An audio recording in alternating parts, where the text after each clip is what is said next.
All right, ramps check, tools check, jump starter check, trailer, we're good to go. Money check. All right, looks like we have everything we need. I've been getting massive cravings for bikes ever since I sold my last one, and the summer is coming to an end, and I feel like if I don't get one now, I'm not really gonna get to ride much this season. But I also don't feel like spending too much money on a motorcycle right now, just because I know if I do, I'll want to sell it. So I need to buy something cheap, which means a project. And I guess there's no better project than a 1983 Honda, which used to be the fastest motorcycle in the world the year it came out. This thing has over 100 horsepower for an 83 V4, I think. I know very little about this kind of motorcycle. I know very little about carburetors. I have no idea what I'm getting myself into, but I figured might as well. It's only like an hour and a half away. All right, looks like we almost made it. This hour and a half drive could have gone wrong for a multitude of reasons. For one, I'm driving a Volkswagen Touareg that is not known for reliability. However, this thing is chugging along, even though it's leaking oil significantly, and has a check engine light. The trailer has a twisted frame. It also came from Copart, just like a lot of other things I own. Regardless, we are almost there. Let's see what this bike is like, and hopefully we get it and manage to bring it home. At first the bike did not want to start up. Even with the jump starter connected, it was not responding to the starter button whatsoever. However, I then tested it by jumping the starter solenoid, and the bike did turn over, so we made sure that the motor is not locked up. At which point I negotiated down to $900 and signed over the title. This was by far the heaviest bike I've ever owned, so loading it up definitely took some effort. Luckily, the previous owner was there to help me out. He turned out to be a great guy who told me some good stories. He told me that the reason why he's selling is just the fact that he no longer rides due to partially losing his vision. So at this point, he's kind of ready to let this one of the toys go. Here she is, guys, world's fastest motorcycle of 1983. Honestly, pretty good shape for its age. With the road trips next, let's go home. And we made it back. And everything worked out. The trailer held up, the Touareg held up, the bike stayed on the trailer, so that's a plus. Pretty excited. This thing is pretty cool. Even though every bike I've ever ridden before has been at least a year 2000, and from there on up until like a 2016 I think is the newest bike I've owned. It was actually a 2018 Triumph Street Triple 765. I also had a 675 one, as well as this 675 Daytona, this Yamaha FZ8, this 675 Daytona, as well as this 600 Daytona, as well as this TT600, as well as lastly this was my very first motorcycle, which was a Triumph Speed 4, which I had bought for I think $100, and it needed a new motor. So yeah, this is gonna be an adventure. I have a very small amount of experience with carburetors, and the one experience I do have ended badly. It was also with an older bike, which was a Triumph. It was an inline 4, so the carburetors were significantly harder to access. I had to take off the tank, airbox, there was a bunch of stuff. It was definitely not pleasant to work in these carburetors. I couldn't adjust them. Here they're a lot more accessible, which is great, but they're still carburetors, which means it's still going to be a pain for me to tune them, but maybe, hopefully, I'll be able to figure this out. These guys do seem to be a little leaky, which I suppose is to be expected. The gas is probably super old in this. This bike has sat for a better part of 5 years, I think. I think the previous owner said that he stopped riding right around COVID time. He set the bike aside and let it collect dust for a while, and now finally decided to get rid of it, as well as all of his gear. So, to be completely honest, the gear was like 50% of the reason why I decided to go get this thing. All I've ever had were Triumphs except for one Yamaha. And well, when I saw this jacket being included with the bike, I figured this is just meant to be. Let's see if it actually fits. This is perfect. I'm very happy with this. Okay, I saw this exact jacket on eBay for like 150 bucks, used condition, and this one is, I mean, practically, I don't see a single defect on it. Next we have genuine Harley Davidson saddlebags. No idea how good they are, but they're there. Might be worth something. It also came with this pretty nice waterproof bike cover. 2 motorcycle helmets. All of my helmets are always full face, so I'm probably not gonna use these and we'll sell them. And lastly, a pretty solid pair of leather gloves. All of that for $900. I really want to try and crank this thing over and see if it'll start. It's probably a bad idea because it's set for this long. The previous owner said he did fog the cylinders, so they shouldn't have, you know, too much friction. They will probably turn over, but I just really want to see if it'll start. That would be so awesome. This seating position is very new to me. This is honestly so comfortable. Can I do the back seat? Get a little backrest going? I got long arms. Yeah, I can pull this off. I'd look pretty goofy riding like that, but honestly, this is more comfortable than that. I feel a little more, I don't know, constricted this way. This is perfect. We got nice mirrors. We got a giant windscreen. I feel like I'm getting old because I'm finding these things nice. Like, I used to be a huge, you know, sport bike guy, all I've ever ridden, and now I'm like, yes, a comfortable seating position. Yes, handlebars that don't put a ton of weight on my wrists. Big mirrors, big windscreen. I've been riding nakeds all my life. I really miss windscreens. I'm pretty excited for this. And look at that. To make things even more comfortable, we got these food packs. We should unload this thing. You know what, screw it, I am gonna try and start it. I'm too excited for this project to just let it sit, which is probably a terrible idea, but let's see how it goes. So this here is our starter solenoid, and I think this might not be working for whatever reason. This here is our regulator. Get that off. Pull out the battery. All right, jump starter is connected and turned on. Turn on our ignition. Our lights turn on. It even has a gear indicator. That's pretty cool for 1983. All right, yeah, see? So no response to starter button. But if I hook up our jumper,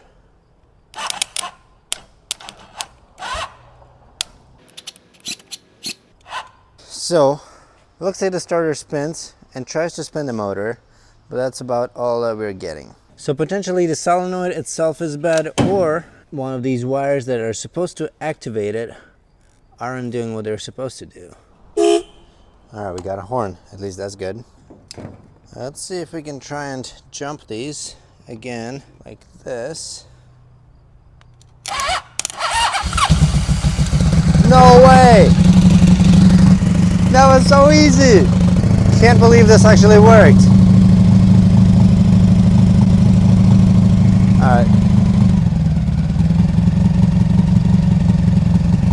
Okay, well, now I really need to get it off the trailer so that I can actually see if it'll ride. She's a little stinky, that's for sure.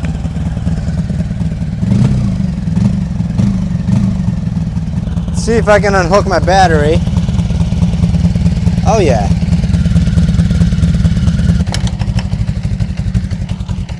Oh no, come on buddy. No, don't do that. Why'd you die? Was it a choke? Come on.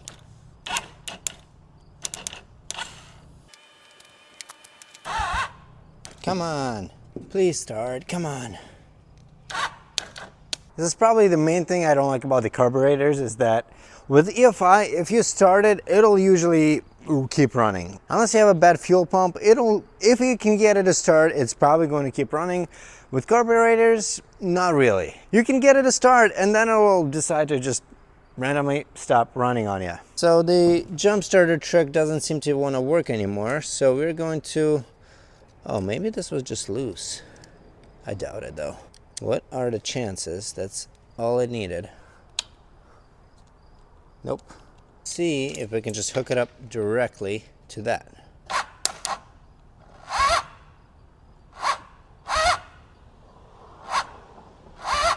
Well, it looks like our battery has some juice in it. Also, no idea what this ground cable is for. I'm pretty sure it's ground, but I have no idea what it's for. And the previous owner didn't know it either. He said it came like this. So I'm guessing it might just be a ground that connects to our negative, but I'm not positive. All right, it's the next day, and I did find out that this starter solenoid from one of my parts bikes that is literally decades newer seems to have the same electrical connection over here, but I don't really know if the pinouts are the same. It seems to go in one way, it plugs in, it sits in there tight. However, I don't know if it would be a good idea for me to actually try and use this thing without knowing what the pinouts are. What are the chances that we get lucky and it's exactly what we need? You know, there are chances, it is a possibility, but it's definitely risky. But I'm okay with taking a risk, so we're just gonna hook this guy up and see what happens. Jump starter on. And even with power to the bike and ignition turned on, there was nothing that would get activated. No headlight, no signals, no horn, everything was dead.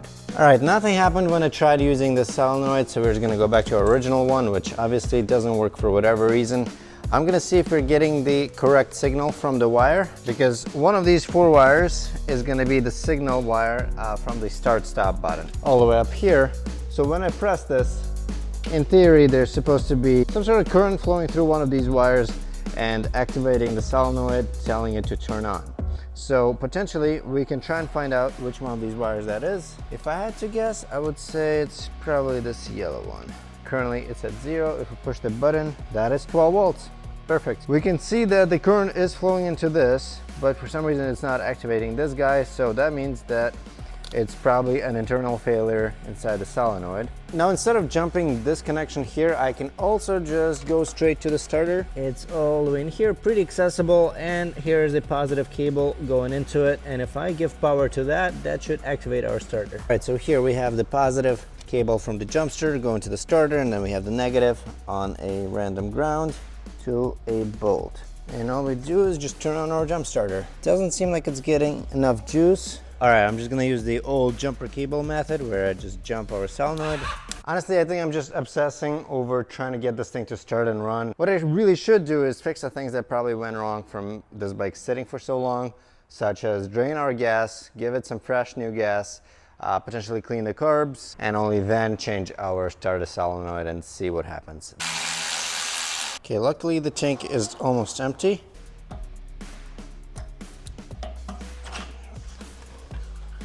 Honestly, this is a very small tank for a bike of this size. I feel like it's probably got a range of maybe 40 miles or something.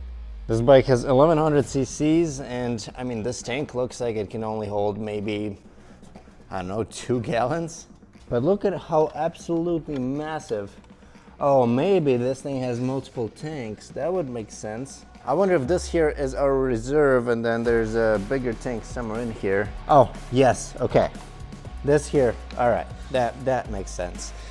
It all makes sense now. Here we go, that's our actual tank. Here's our fuel petcock. Okay, that makes a lot more sense now.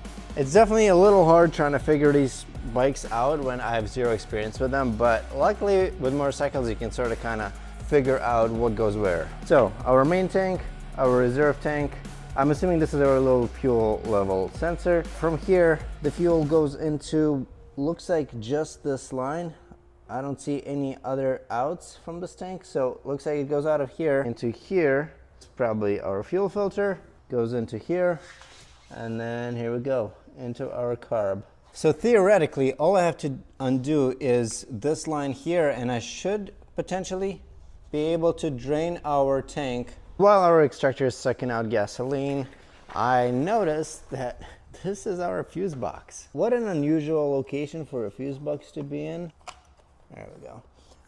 All we get is 4 fuses, where the top one is position and tail meter, winker and stop horn. What does that even mean? I have no idea what any of these words are. Pilot lamp, I would assume is this one. Oh no, that's headlight. What is pilot lamp then?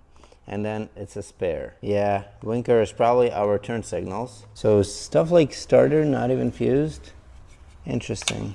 I just realized these look like they're different colors, but turns out these are just very, very old fuses. I'm assuming original to this bike. I know we should also probably drain carburetors. This kind of looks like it could be a drain plug. Honestly, this gas looks perfectly okay. I probably don't need to be draining it, but it's for the best. Whoa. That was not supposed to happen. All right, now that we have fresh gas in the system, hopefully we can get her to start. Turn on our ignition and once again, use our jumper cables. Come on, buddy. Come on. Come on. I wonder if it just cranks so slowly because the starter is so old. Come on. If only this thing had kickstart, that would kind of make my life a little easier.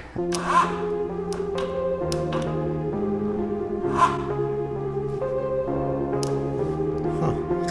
What could possibly be smoking in here?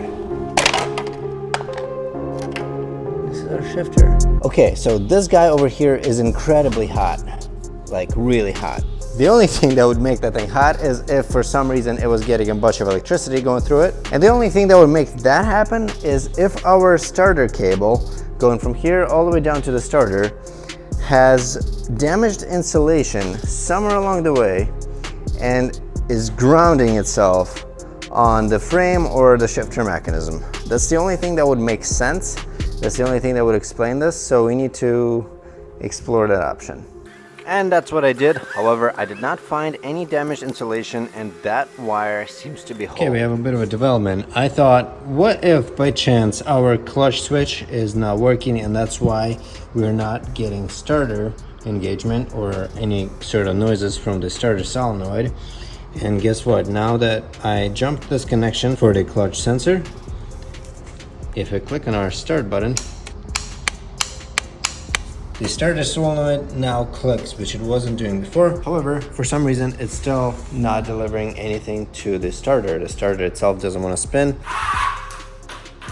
Even though the starter solenoid now was clicking, it was not delivering any power to the starter itself. I have no idea what would cause that. Probably some sort of an internal issue with the solenoid, which is why I ordered a new one. However, even if our solenoid is bad, when I jump this connection, I should get the starter to kick in and spin the motor properly. And even though I got it to start briefly, as you can see, the starter works very intermittently. So I also came to the deduction that we have a starter issue.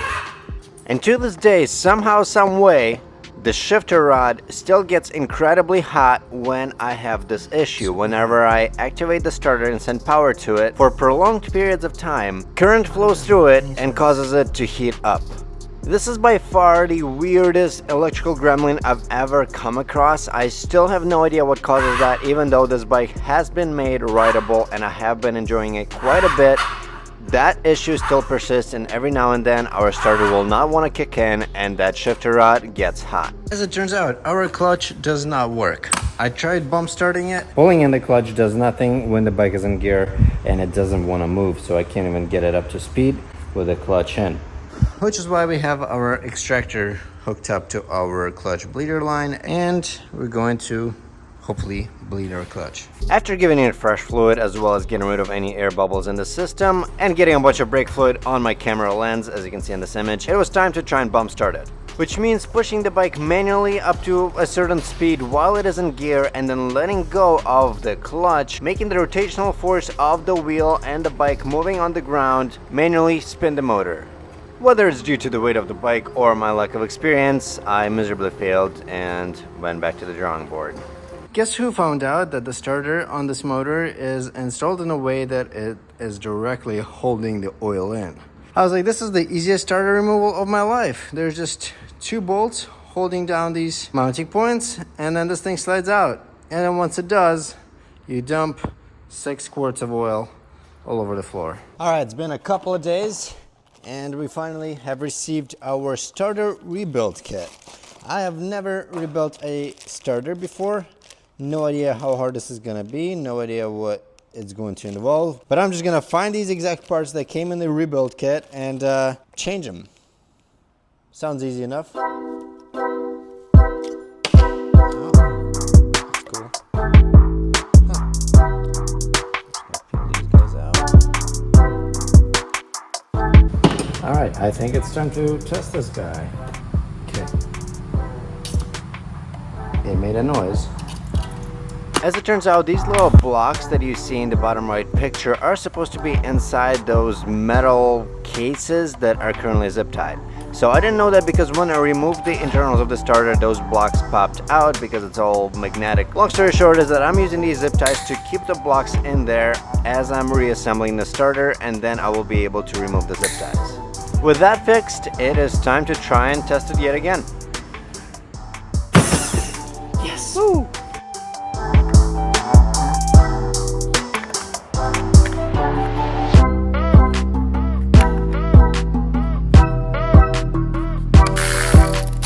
With any luck, we are gonna have this bike running today.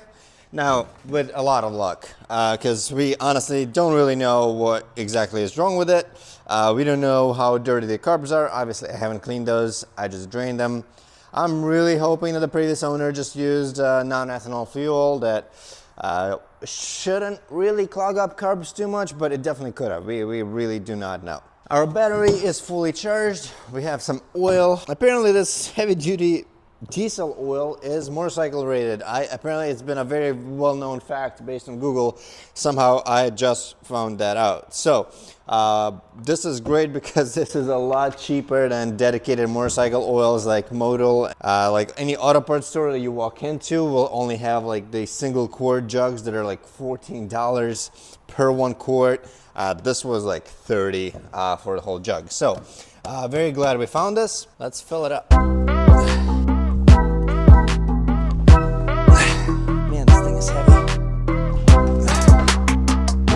Yes. Woo. Okay. All right, with the oil changed, I only have one more thing to do before we go ahead and try and start it. So we're gonna test the voltage between these 2 points right now. It is between 12 and 14 volts, which is normal. But once we hit the start button, this is supposed to change to 0. And we can hear the solenoid click, but the voltage does not change. It stays at 12. So I'm not sure exactly what is clicking and why, but what I do know is that this thing is supposed to send power to this lead, and it doesn't seem to want to do that. So with any luck, this guy is going to do a better job.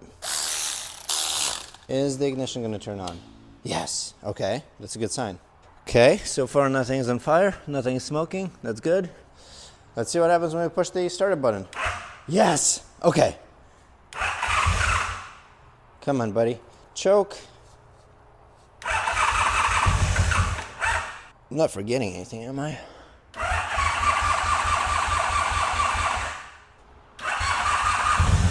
Yes. Okay.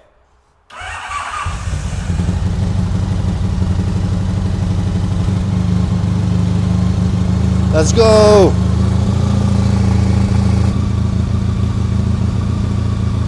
Getting warm. There's definitely an abnormal amount of smoke, but I think that's just residue all over the motor that needs to burn off. Just little oil leaks and fuel leaks and whatnot that have gone on the motor. But wow, this is definitely the longest it's ran so far. So we're just gonna let her warm up and probably take it for a drive. I think we can close the choke. Okay, she's running. The choke is off. That is an awful amount of smoke. All right, so a bit of a concerning moment here. I had it running and it just shut off on me. However, one thing I did notice before that is that our oil pressure light was lighting up. But it seemed to have gone away as soon as I would give it some revs. So hopefully it just shut off because we were low on fuel. No idea what to do with our low oil pressure light. Potentially I just need to use different oil because I did notice that this said it was 5W40. We need 10W40. I don't know how relevant that is. All right, we got her to start. Seems to be running okay. So, and looks like we have enough fuel for it to run for a little while. So let's just ride it around the lot and see how it does.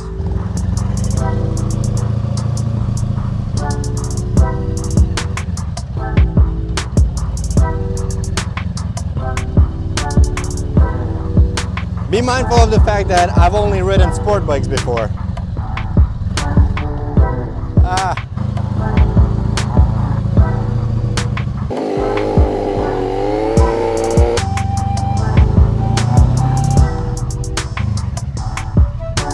should adjust our idle to be a little higher, because I think that's why the oil light comes on, because our idle is just way too low.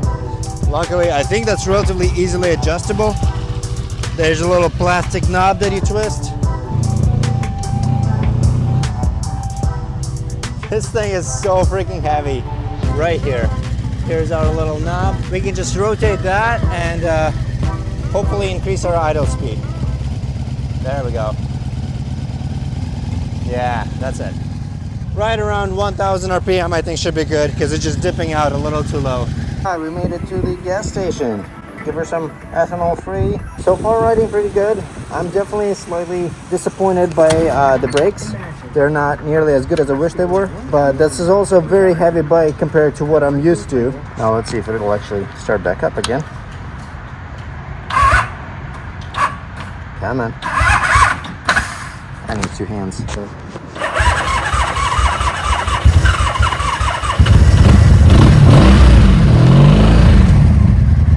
Let's see how hard it is going to be to start now that it's a little colder.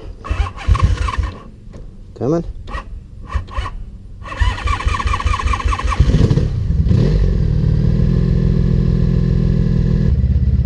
Okay. Are we good? I think we're good.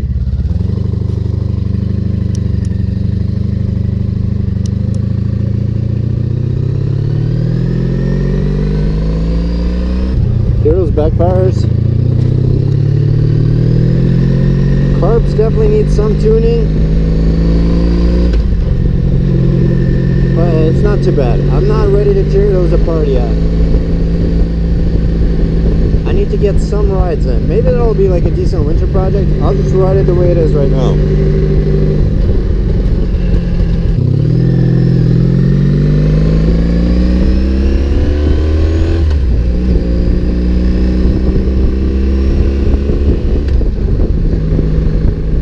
I have not done any highway riding on this bike yet. The fastest I've got on it too is like 55 on local roads. So this one is going to be interesting.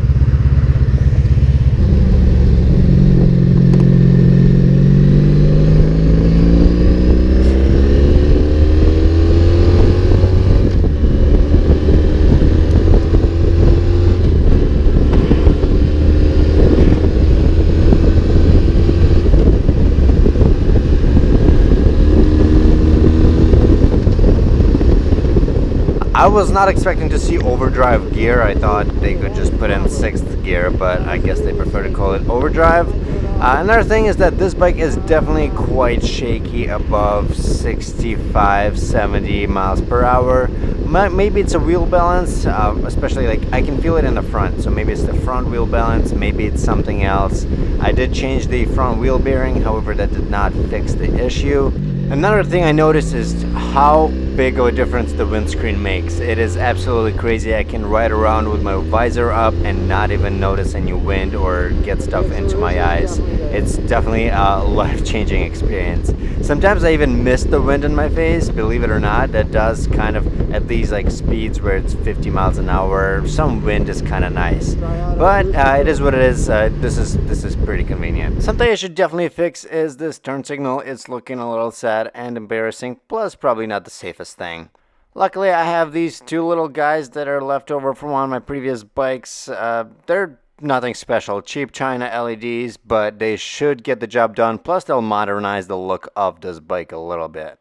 It's kind of interesting, they decided to use the headlight as the housing for all of the wiring connections. I guess it's not too bad, it's pretty easily accessible, but also a bit of a mess to try and figure out and track down where all of the wires are going to. After messing around with some wiring, I tested it, and these do seem to work. Alright, and just like that, our headlight is secured, our turn signals are installed, and I think this thing is good to go. I know that some purists will probably not be very big fans of these new turn signals. I can definitely see how somebody would prefer the retro look of these turn signals, but realize that I came from significantly more modern motorcycles, and this old school retro stuff just doesn't really do it for me. I think this makes the front end look a lot cleaner. We don't have those giant, massive...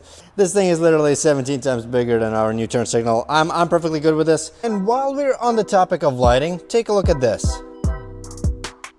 This is the light output of the stock halogen backup lights on my S4. And compare it to this. The difference is absolutely astonishing. Completely lights up the shop. You can probably even see me. I don't know. Basically, these things are super bright and they make nighttime reversing much easier. They're incredibly easy to install and they're not very expensive. And this bottom yellow part is the stock output of my fog lights. Auxedo were kind enough to send us a set of backup lights as well as fog lights for this car, which are very easy to install. You just have to remove this one little screw on both taillights. These lights here are completely error-free and will not cause any electrical issues and throw off any warnings on this fancy little Audi, who is very sensitive to different electrical components. If you're interested in getting these for your own car, simply go to auxedo.com or the affiliate link in the description of this video, where you can easily enter your vehicle, like this Audi S4, and pick the bulbs that you are interested in. Like the backup lights I had received, we have 4 different options of whatever you'd like to pick. Do your own research, figure out which ones you'd like, and go ahead and order it. Or like with the variety of these fog light bulbs, you can choose your own color that you're interested in, you can choose your own design. Thank you very much to Auxedo for sponsoring this video. I hope you guys enjoy this product, and I'll see you in the next video.